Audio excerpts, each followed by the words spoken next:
때문에 걱정을 많이 했는데 그래도 큰 피해 없이 그래도 잘 지나가게 되어서 참 다행이고 감사하게 생각해요.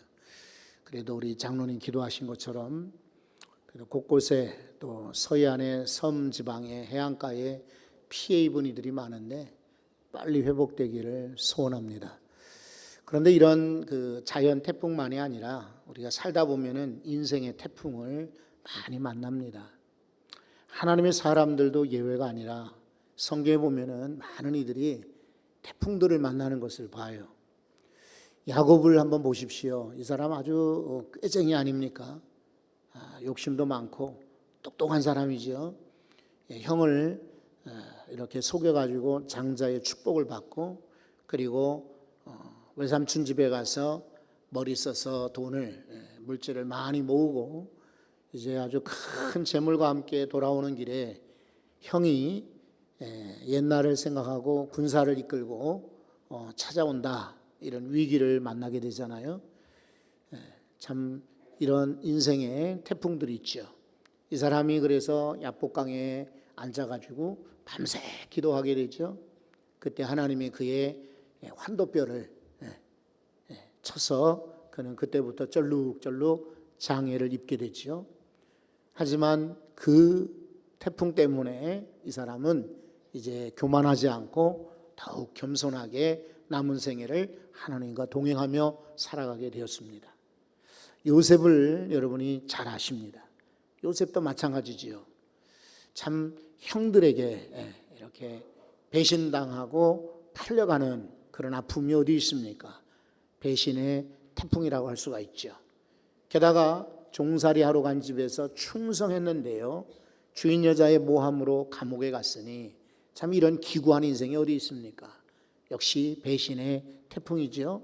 그러나 감옥에서 그는 여전히 훈련받고 잘 지나고 섬기다가 나중에 결국은 총리로 애국 많은 국민들을 섬기는 높은 자리에 오르게 되었습니다.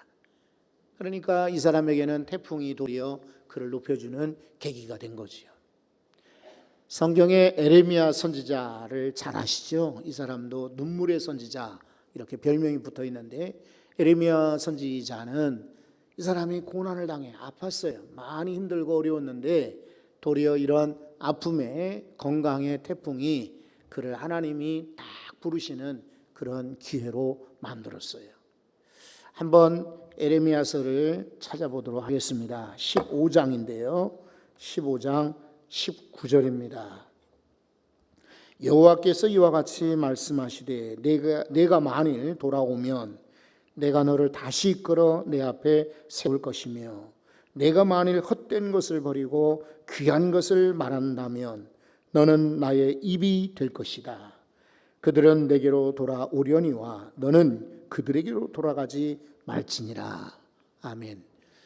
여러분, 에레미야에게 고통을 주셨어요. 그래서 하나님, 왜 제가 이렇게 아플까요? 왜 이렇게 제게 상처가 낫지 않습니까? 내게 왜 이렇게 건강에 태풍이 있습니까? 라고 하소연할 때 네가 만일 내게로 돌아오면 내가 너를 입으로 삼을 것이다. 이 말은 선지자로 세우겠다는 말이에요.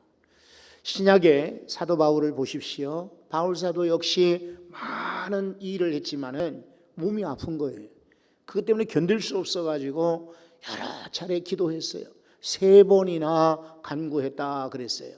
어제 기도하고 오늘 기도하고 내일 3번이 아니라 성경에 3번 기도했다, 이 말은 간절하게 한없이 기도했다, 이런 뜻이에요. 이렇게 3번이나 기도했는데 고린도 후서 성경을 한번 보십시오. 12장 9절입니다. 나에게 이르시기를 내 은혜가 내게 족하도다. 그 다음 구절은 한번 여러분이 읽어봐 주십시오. 이는 내 능력이 약한 데서 온전하여 심이라 하신지라. 그러므로 도리어 크게 기뻐함으로 나의 여러 약한 것들에 대하여 자랑하리니 이는 그리스도의 능력이 내게 머물게 하려 함이라. 아멘.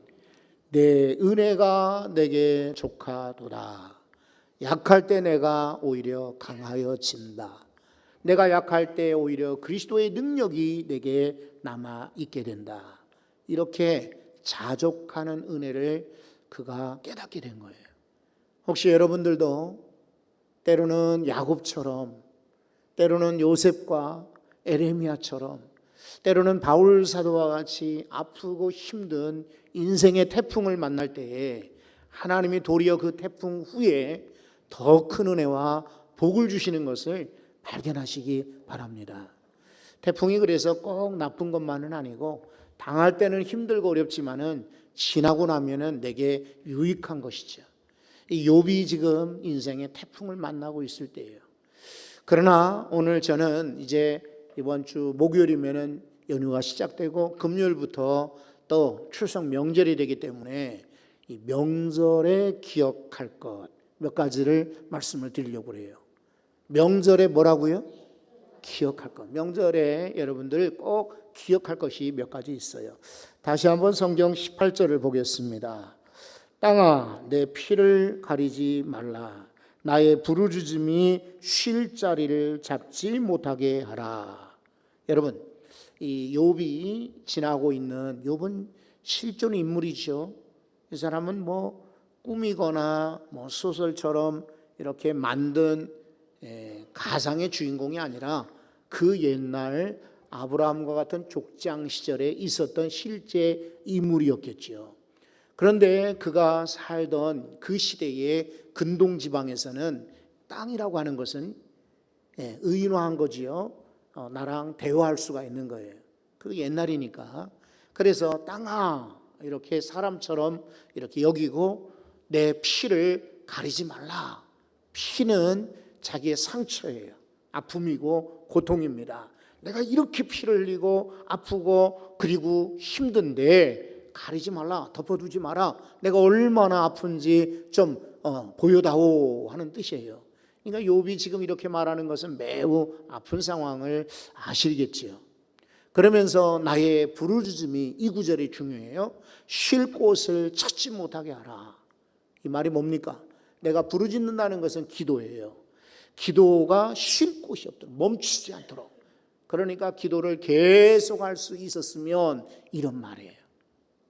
이제 명절 되면은요, 요즘에는 풍습이 달라져 가지고 이제 고향에 안 가는 분들도 많이 계세요. 서울에 남아 있거나 아니면 뭐 어떤 이들은 호텔에 가서 지난다고 하지요. 그래서 호텔마다 예약이 꽉 찼다고 해요. 그리고 외국에 가는 이들도 많아지고요. 그래서 예전과는 다르지만 그래도 여전히 아마 국민들 대다수는 고향이 있다면 고향을 찾아갈 겁니다. 그리고 또 요즘에는 풍습이 달라져 고향에 계시는 부모님들이 이제 서울에 있는 자녀들을 찾아오기도 합니다. 여러분 서울에 남아 있거든 그때는 주일 성수하실 수 있기를 바라요. 어리석은 성도들이 명절이고 친척들 온다고 주일날도 못 지키는 이들 많아요. 그렇게 해서는 안 돼요. 그리고 혹시나 고향에 가는 분들 계시면은 시간을 넉넉하게 잡아서라도 고향교회 이럴 때 가서 예배를 드리셔야 돼요. 대부분 농촌교회에서 우리는 대부분 자랐고 성장해서 물론 서울에서 이렇게 예수 믿는 분도 계시지만은 고향교회에 신세를 졌어요. 이런 명절 때라 할지라도 가서 우리가 헌금도 드리고 하나님께 예배도 드리고 고향교회를 위해서 기도하는 그런 시간 가지면 좋겠어요. 어쨌든 우리는 명절 때 사람들 만나게 되어 있습니다. 그렇겠죠? 그러면 대다수 여러분들도 느끼겠지만은 많은 사람들이 만나서는 정치 얘기를 해요. 아니면 누구 뭐 직장 얘기하고 누가 돈 벌었다는 얘기, 누구는 지금 장가도 못 갔다, 시집도 못 갔다, 누구는 대학도 못 갔다, 누구는 실패했다, 이런 얘기들을 많이 나누게 돼요. 그런데 성도들은요, 이런 모임과 교제와 식탁을 은혜의 장소로 만드셔야 돼요. 전도의 기회를 만드셔야 돼요. 아유, 명절에 그런 날도 뭐 내가 하나님 믿으라고 얘기하면 사람들이 뭐라고 하겠어요? 아니에요. 그게 하나님이 주시는 참 좋은 복된 기회인 거죠. 그런 만남을 언제 허락하시겠어요? 이때가 아니면은 놓칠 수도 있어요. 그러니까 만나서 우리는 하나님을 전하고 그리고 그들을 위해서 기도해 줄 수 있어야 돼요. 기도하라는 것을 기억하시기를 바랍니다. 여러분, 디모데전서 5장에 있는 말씀을 보시면 5장 8절입니다. 한번 읽어볼까요? 다 같이. 누구든지 자기 친족, 특히 자기 가족을 돌보지 않는 자는 믿음을 배반한 자요 불신자보다 더 악한 자니라. 참 마음에 찔리는 말씀이죠. 우리는 보통 가까운 우리 가족들한테는 굉장히 냉정해요. 그리고 말도 잘 안 들으려고 해요. 그리고 쌀쌀맞게 대해요. 도리어 멍뚱한데 멀리 있는 사람들한테는 아주 점잖게, 그리고 부드럽게, 너그럽게, 그리고 호의적으로 대하는 경우가 있어요. 그런데 성경은 말씀하시기를 너희 친족, 너희 가족들에게 잘하라라고 말씀하고 계시잖아요. 우리 가족을 돌보지 않는 사람은 불신자보다 더 악하다라고 말하고 있어요. 그러니 여러분, 우리가 가족들을 돌봐야 돼요. 효도하고 어른들 섬길 수 있어야 돼요. 하나님이 우리에게 명절 주신 것은 그냥 먹고 마시고 놀라고만 준 것이 아니에요.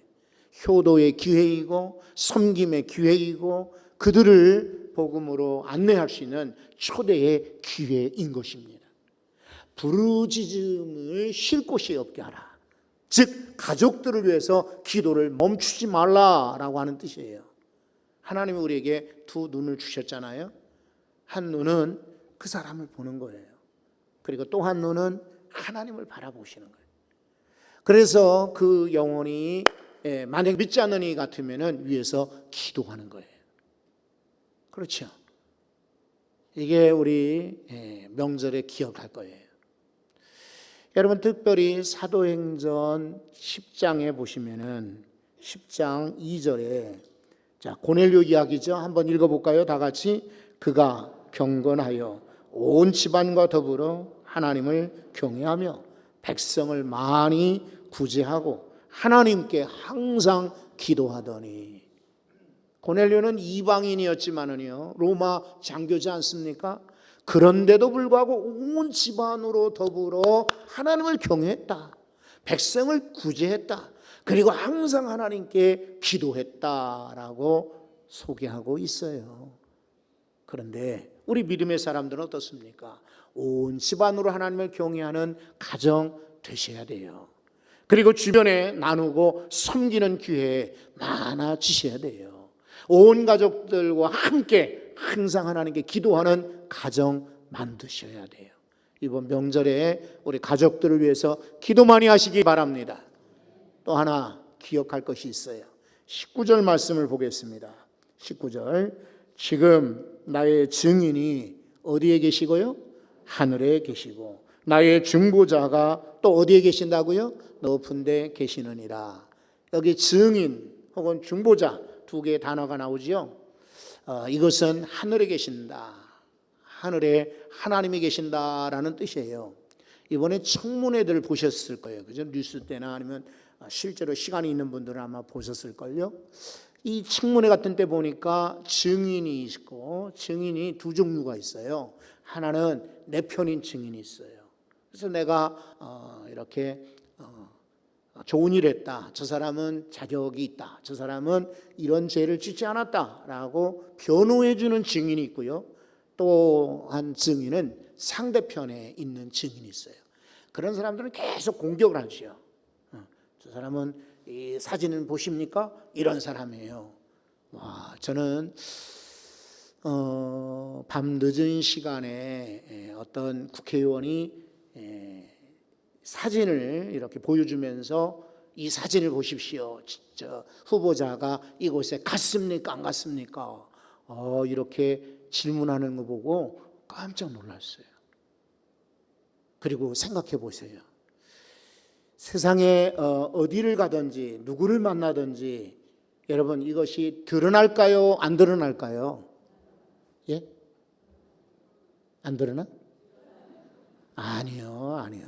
안 드러날 수도 있어요.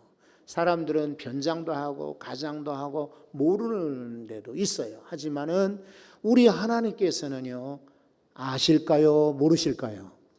아십니다. 제 뒤에 제주도에 있을 때, 그리고 평택에 있을 때 제 후임으로 오신 목사님이 계셨거든요. 근데 그분은 저 봉천동, 멀지도 않아요. 행복한 교회라고 감리교회 목사님인데, 애가 거기도 아들 하나예요. 그래서 그 이름도 은찬이라고 비슷해요. 그러니까 그분이 교단은 다르지만은 늘 저한테 연락을 해요. 명절이면은. 그리고는 늘 똑같은 얘기예요. 목사님, 우리 만나서 식사 한번 해요. 그러는데 그럽시다. 그런데 실제로 오는 법은 없어요. 그래서 군대에서 제대하고 지금 30년이 됐지만은 한 번도 못 만났어요. 참 희한한 관계죠. 그런데 제주도에, 그것도 올레길 8번 길에 우리 지방에서 목사님들과 함께 하루 갔다 온 적이 있는데 올레길에서 딱 만났어요. 그래서 서울에서 가까운 봉천동인데 못 만났는데 어디 거기서 만나느냐. 이번에 속초에 우리 교육자들과 함께 여러 명에서 다 마치고 우리 식사 한번 하고 그래도 바닷가 한번 보러 가자 그래서 일부러 하루 갔다 왔어요. 이제 중간에 커피숍에 들어가서 자, 여기 우리 10명, 11명 이제 교육자분들이 앉아야 되니까 우리 넓은 자리가 있나 커피숍에 들어갔더니 어떤 분이 한 분이 이제 저는 밖에서 들어가고 그분은 안에 있으니까 저는 잘 안 보여요. 근데 그분은 저를 알아보고 일어나시더라고요. 저 구리에서 목회하시는 목사님이야. 그분이 아니 최 목사님 여기 웬일이에요? 라고 왔어요. 제가 만약에 모르는 사람하고 상상해 보십시오. 속초에 몰래 갔다고 생각해 보십시오. 알까요? 모를까요? 여러분, 사람은 모를지라도 하나님께서는 아시죠? 맞습니다. 그런 거로 자, 우리가 나의 증인이 계시고 중재자가 있다. 여기 중재자라고 하는 말은 변호사라는 말입니다. 세상에는 돈이 없어 국선 변호사도 못 찾는 이 많고요. 그리고 변호사가 나를 도와주는 것이 아니라 오히려 저편인 경우도 있고, 장담을 하고 내가 틀림없이 당신을 무죄로 석방되도록 만들어주겠소 약속하다가도 나중에는 아이고 나도 안 되는데, 이런 변호사도 많아요. 그러나 우리 주님께서는 철저하게 최고의 변호사로 나를 도와주십니다. 명절 때요, 이제 사람들 만나서 참 이런저런 이야기 많이 하게 될 거예요. 억울한 이도 있고 힘든 이야기를 들을 수도 있어요. 참 마음 아픈 이야기를 들을 수도 있어요. 오해받을 수도 있어요. 자네는 돈 좀 번다는데 좀 이렇게 좀 식구도 좀 도와주지. 이미 많이 했거든요. 근데도 그런 얘기 들을 때가 있어요. 아니 그 집 아이는 왜 결혼을 못해? 뭐가 문제가 있는 거 아닌가? 전혀 문제 없어요. 그런데도 사람들이 수군수군대고 때로는 막 속을 뒤집어 놓는 이야기 하실 때가 분명히 있을 거예요. 그럴지라도 내게는 증인이 있다. 내게는 중재자가 계신다. 이런 믿음을 가지고 하나님의 보호하심, 하나님의 돌보심, 하나님의 함께하심을 경험하시기 바랍니다. 성경 구절 한 구절을 소개하려고 합니다. 로마서 8장입니다. 8장 38절 그리고 39절. 내가 확신하노니, 성경이 좀 길지만은 여러분 한번 따라서 읽읍시다. 사랑이나 생명이나 천사들이나 권세자들이나 현재일이나 장래일이나 능력이나 높음이나 깊음이나 다른 어떤 피조물이라도 우리를 우리 주 그리스도 예수 안에 있는 하나님의 사랑에서 끊을 수 없느니라. 아멘. 하나님과 우리가요 연결되어 있어요. 하나님의 사랑이 우리를 다 붙잡아 주시는 거예요. 어떤 존재도, 어떤 피조물도, 심지어 천사랄지라도 어떤 능력도 권세자도 끊을 수 없느니라. 저녁 시간에 이제 식사를 하기 전에요, 텔레비전을 켰는데 이제 6시 내 고향 같은 그런 프로그램이었던 것 같아요. 제목은 모르겠는데 세 사람의 약초꾼들이 무인도 서해안에 어떤 섬인지 몰라요. 중간에 이제 들었으니까 섬에 가서 약초를 캐는 거예요. 그런데 사람들이 이렇게 쉽게 가는 데는 약초가 남아있을 리가 없지요. 그러니까 섬도 막 깎아지를 듯한 그런 절벽에 이렇게 흙이 있는데 거기에 약초가, 귀한 약초가 숨어 있는 거죠.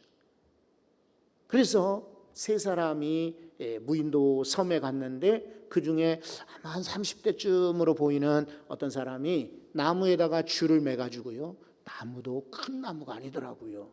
이게 이제 절벽 위에 있는 나무니 제대로 큰 나무가 어디 있겠어요, 그죠? 조그마한 어른 팔뚝만한 나무에다가 줄을 매더니 그 줄도 가느다래요. 그렇죠. 뭐 공사용 로프 같은 거 이런 거 지고 갈 수는 없겠죠, 산에. 그러니까 작은 줄이에요. 근데 그 줄을 나무에다 매고는 그 줄을 잡고 절벽을 내려가는 거예요. 보는데 그냥 제가 아찔아찔해. 여러분, 만약에 이런 상상을 해봤어요. 나무가 그냥 휙 넘어가 버리면 이 사람은 어떻게 되죠? 상상하기 싫지만. 그리고 중간에 줄이라도 뚝 끊어지면 어떡하죠? 이 밑에는 절벽입니다. 바다예요. 그리고 막 암초가 있어요. 그런데 이 약초꾼이 그 조그마한 가느다란 줄에 딱 하더니 그냥 내려가서 약초를 캐더라니까. 근데 저는 지금 약초에 관심 있는 게 아니라 텔레비전 보면서도 조마조마하더라고요. 우리 인생에 정말 생명줄이 있습니다. 이거는 의사 선생님이 아니고요. 우리 부모님이나 권력자가 아닙니다. 하나님께서 이 생명줄을 우리에게 연결해 주셔야 합니다. 그래야 우리는 위험한 데 가서도 든든할 수가 있는 것입니다. 오늘 말씀과 같이 하나님의 사랑에서 아무도 끊을 수 없느니라. 이 명절에 하나님을 기억하시고 하나님이 나의 큰 든든한 보장이 되시는 것을 기억하시기 바랍니다. 또 하나 20절 보십시오. 나의 친구는 나를 조롱하고 내 눈은 하나님을 향하여 그랬습니다. 나의 친구는 욥에게 좁게는 지금 찾아온 사람 3명이 친구예요. 이 사람들이 조롱해요. 너 죄가 있어서 그런 거 아니야? 너 문제가 있는 거야. 너 하나님과 빨리 화목해야 돼. 그렇지 않으면 너 죽을 수 있어. 근데 넓게는 이 친구들이라는 건 세상 사람들을 말해요. 이 사람이 보통 사람들이 참 당하기 어려운 일을 한꺼번에 하루아침에 다 당하였습니다. 재산 다 뺏기고요. 불타버리고, 그리고 아들들은 딸들은 한꺼번에 지붕이 무너져 압사당하여 죽었고요. 그리고 자기는 몸이 온몸에 피부병이 돋는 거예요. 그래서 견딜 수가 없어요. 심지어는 그 아내까지도 당신 말이야 여전히 그래도 뭐 하나님 어쩌고 저쩌고 해, 빨리 하나님 원망하고 죽는 게 나아, 이러면서 조롱하더란 말이에요. 그러니까 참 욥이 얼마나 힘들었겠어요. 내 친구들은 다 나를 조롱하고 식구까지도 그리고 멀리 있는 사람도 가까이 있는 사람들도 다 나를 조롱하고 나를 비방하지만 내 눈은 누구를 향한다? 하나님을 향한다. 말씀드렸잖아요. 우리는 대화할 때도 그 사람을 보고 그리고 한눈으로는 하나님을 바라보셔야 돼. 누가 잘됐다 할지라도 저 영혼은 하나님께서 기뻐하는 사람일까 바라보시는 거예요. 누가 안 됐다 그러면은 하나님이 어서 속히 저 사람에게 은혜와 긍휼을 주시기를. 스데반이 바로 그런 인물이었어요. 스데반이 돌에 맞아 순교당하는 순간에요. 그리고 자기를 향해서 그냥 욕하고 달려들고 그리고 돌을 던지는 사람들을 향해서 하나님께 기도합니다. 하나님, 저들의 죄를 자기들이 알지 못합니다. 용서해 주십시오. 그러나 또 한편 그 눈을 하늘로 향합니다. 사도행전 7장을 한번 보십시오. 7장 56절 다 같이 읽습니다. 보라, 하늘이 열리고 인자가 하나님 우편에 서신 것을 보노라. 아멘. 보라, 하늘이 열리지 않더냐. 인자 예수 그리스도께서 하나님 우편에 서신 것을 나는 보노라. 여러분, 사건만 보지 말고요, 그리고 환경만 보지 말고 사람만 보지 말고 그 배후에서 역사하시는 하나님을 보시기 바랍니다. 장거리 여행을 하시고 뭐 고향길 가다 보면은요, 수도 없이 부딪히고 사고 납니다. 내가 아무리 조심해도 누가 와서 꽝 하고 박는 이들도 있습니다. 그러면 막 그 상황 보면 짜증나요. 막 힘듭니다. 그렇지 않아도 피곤한데 왜 누가 내 차를 이렇게 그냥 부셔뜨렸지. 그리고는 우리도 막 화가 돋게 됩니다. 그러나 성도 여러분, 그때 한번 이거 기억하셔야 돼. 잠깐, 말할 때도 그렇지만 우리가 살아갈 때 잠깐 이렇게 늦는 거, 이거 필요한 것 같아요. 우리는 사실은 이렇게 듣기는 빨리 하고 말하기를 더디하라고 우리에게 권면해 하셨는데 거꾸로 살고 있어요. 듣는 건 잘 못 알아듣고 말하는 건 즉각. 근데 좀 교훈 따라, 성경 말씀 따라서 좀 반응이 조금 늦으면 좋겠어요. 꽝 하고 부딪히는 그 순간에도 놀라긴 하겠죠. 그리고 왜 이렇게 어렵게 할까? 아이고, 이제는 명절 망쳤네, 이런 생각도 들겠지요. 그러나 또 한편 생각해 보면 그래도 내가 사고 내지 않고 사고 당했으니 다행이다. 그래도 보험 있으니 다행이다. 그래도 차만 다치고 나는 안 다쳤으니 다행이다. 이렇게 조금 여유를 가지고 돌아보셔야 돼요. 너무나 많은 사람들이 즉각 반응을 해요. 누가 말 한마디 하면은 10마디로 대들고 싸우려고 합니다. 여러분, 기억하세요. 명절 증후군 이야기를 많이 듣게 돼요.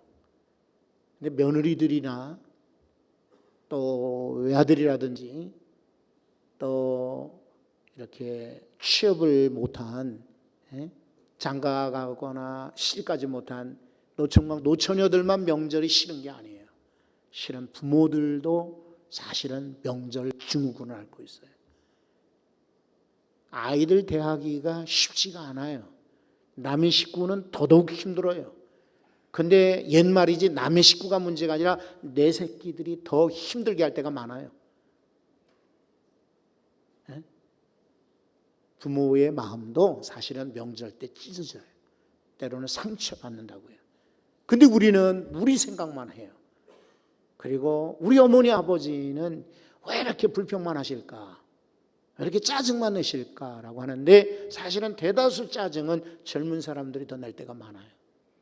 어른들은 그런 것들을 다 그러려니 하고 지나가는데, 요즘에는 젊은 사람들이 그런 걸 못 참죠. 그래서 자기가 하고 싶은 대로 말하고 그렇게 막 흥분할 때가 많이 있습니다. 그래서 명절날 상처받는 이는 옛말이에요. 그 며느리가 아닙니다. 이제는 부모님들이 상처받게 됩니다. 그래서 오늘 성경 말씀을 꼭 기억하셔야 돼요. 이거 내가 상황만 보고 사람만 보지 말고 하나님을 향하여, 나를 비방하고 조롱하는 사람들만 보지 말고, 나를 힘들게 하는 사람만 보지 말고 하나님을 향하여 여러분 하나님께로 시선을 돌릴 수 있기를 바랍니다. 마지막으로 22절을 보십시오. 수년이 지나면 나는 돌아오지 못할 길로 갈 것임이니라. 돌아오지 못할 길이 어딜까요? 죽는다, 이 말이에요. 죽는다. 이 욥은 지금 자기가 몸도 아프고 마음도 아픈 거예요. 그래서 환경이 다 안 좋은 거예요. 그래서 나는 얼마 안 있으면 나는 죽을 것이다. 명절에 여러분들이 이제 고향을 한번 가보십시오. 가면은 옛분들이 이제 한 분 한 분 다 세상을 떠나는 것을 느끼시게 될 거예요. 그리고 예전과는 달리 힘이 다 빠지고 머리가 다 하얘지시고, 그리고 허리가 구부러지시고 주름이 늘었고 상상보다 훨씬 더 늙어진 여러분 주변 어른들을 만나시게 될 겁니다. 근데 나이 드신 분들만 그럴까요? 젊은 사람들도 60만 넘으면 이제는 친구들이 하나씩 둘씩 떠납니다. 70대고 80대는 분들은 이제 우리만 남았다는 생각을 많이 갖게 될 것입니다. 돌아오지 못할 길이 있다. 죽음을 기억하라는 거예요. 이 말은 그냥 가서 나 이제 얼마 있으면 죽는다 이렇게 슬픈 얘기하라는 게 아니라, 그러니 살아있는 동안에 우리 앞에 있는 사람, 우리 가족들, 우리 친족들, 우리 형제들에게 친절하게 대하는 거예요. 지난번 안양에 우리 이문희 집사님 어머니 돌아가셨을 때 제가 장례식장에서 그렇게 설교했어요. 그리고 장례식장 갈 때마다 저 항상 느끼는 게 있어요. 지금은 우리가 조문객으로 와서 예배를 드리고 있지만은 언젠가 우리는 이 장례식의 주인공으로 저 뒤에 내 얼굴이 사진으로 붙어 있게 됩니다. 그렇겠죠? 영원히 살 사람이 누가 있겠습니까? 언젠가는 돌아오지 못할 길로 나는 갈 것이다. 이거 죽음을 생각하고 그러면 더 겸손해지고 더 숙연해지고 더 착해지는 것이죠. 원래 이 메멘토 모리라고 하는 말이 있어요. 이태리 말인데 이 말이 뭐냐면 너의 죽는 날을 준비하라, 기억하라 이런 말이에요. 이게 어디서 나온 말인가 사전을 찾아보니까요. 로마 시대 때 개선 장군들이 전쟁에서 이기고 돌아오면은 퍼레이드를 벌려주는 거예요. 개선문을 통과할 때 4마리의 백마가 끄는 마차를 타요. 그러면 백성들은 다 성벽 위에서 그리고 지붕에서 창문을 열고 여인들은 막 꽃을 던져요. 그리고 줄을 던집니다. 그러면 이 개선 장군은 나팔 소리와 함께 짠하고 나타나는데 얼마나 영광스럽겠습니까? 내가 목숨 바쳐 우리나라 로마를 위해서, 로마 제국을 위해서 싸웠더니 이기고 돌아오니까 이렇게 국민들이 다 나를 환영해 주는구나. 아주 굉장히 자신만만하고 의기양양하고 아주 분기충천하겠죠. 그런데 그 마차에 뜻밖의 인물을 태운다는 거예요. 누구냐면 노예예요, 노예. 이 노예가 하는 일이 뭐냐? 사람들 보고 빨리 소리 지르시오. 우리 장군을 향하여 박수 치세요. 이게 아니라 장군의 귀에다가 메멘토 모리 이 말을 한다는 거예요. 당신도 죽을 날을 기억해야 돼. 지금은 개선 장군으로 화려하게 이렇게 사람들의 환영받지만은 언젠가 당신도 죽을 거야. 일부러 로마의 풍습으로 그렇게 만들어 놓는다는 거예요. 개선 장군이라도 죽게 되겠죠, 그죠? 그런데 개선 장군 아니라 우리 또한 마찬가지예요. 언젠가는 돌아오지 못할 길로 나는 갈 것이다. 여러분 기억하셔야 돼요. 명절에 내가 가족들을 위해서 기도해야지. 명절에 내 증인, 사람들은 나를 조롱하고 뭐 나를 비방할지라도 나의 증인은 하늘에 계셔. 명절에 사람들이나 사건이나 환경을 보는 것이 아니라 하나님을 향하여. 명절에 많은 사람들이 함께 자리하고 있지만 언젠가는 그도 떠나고 나도 떠날 것을. 그러면 우리가 막 아둥바둥하고 막 욕심내고 네가 높으니 내가 높으니 할 것도 없어요. 다 우리는 겸손하고 그리고 하나님 앞에서 정말 성실하게 이 땅에서 아마 남은 생활을 살아야겠다 이런 의식을 갖게 될 것입니다. 혹시라도 정치적인 그런 발언을 안 하려고 제가 자제하고 있습니다만 이번에 청문회 하면서 많이들 느끼셨을 거예요. 내가 하는 말이 훗날 나에게로 돌아와요. 내가 어떻게 살았느냐는 이 땅에서 다 사람들이 평가하고 있어요. 사람들이 모르는 사이에 했던 일들이 다 만천하에 드러납니다. 그러나 감추어지는 것도 있지만은 우리 하나님 앞에 설 때는 감출 것이 없어요. 다 드러나게 되겠죠. 그런 거로 메멘토 모리, 겸손하게 죽음을 늘 기억하면서 명절도 기쁘게 그리고 감사하며 보내실 수 있기를 바랍니다. 하나님 아버지,